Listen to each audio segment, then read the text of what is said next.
Well, today I just want to remind nurses about urine output, especially those who are caring for critically ill patients. You have to know that normal daily urine output ranges from 0.5, as you can see, to 1.5 milliliter per kg per hour. So you have to always calculate for your patient. Assume your patient has like 70 kg times 1.5. You will get something like 105 milliliter per kg per hour. So you expect after every 1 hour your patient will have around 105 mils per kg per hour, unless they have kidney problem or other underlying problems or on other medication that hinder such production of urine. But also you have to know the output and the input, because if you don't feed your patient well, automatically their urine output is going to be below the minimal daily requirement, which in other words will affect the kidney or the hemodynamic stability of the body. So make sure you also know this, that every healthy human being or a person who has no kidney problem should not take more than 6 hours without having urine.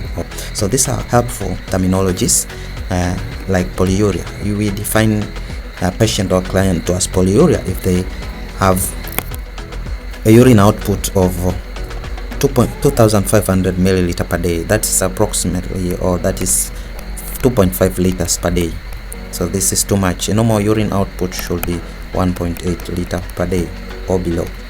And such patient we might think of smellitis, diabetes insipidus, or excessive or increased intravenous fluid. That is, you are giving too much fluid to your patient. Yep. And also we have this so-called oliguria, is when your patient has a urine output less than 400 mils per day, or this is 0.4 liters per day.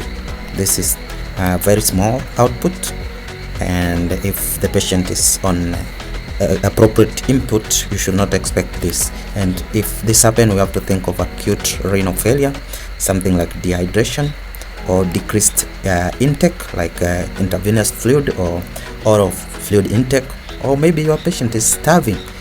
And then we have anuria, is where totally there is less urine output, that is less than 100 milliliter per day, that is less than 0.1 liter per day. This is too small, and such patient now or person, we have to think of chronic renal failure. Yeah, this is just a little bit or part of urine output that you have to be careful about. Thank you for watching my videos. Stay tuned for other videos.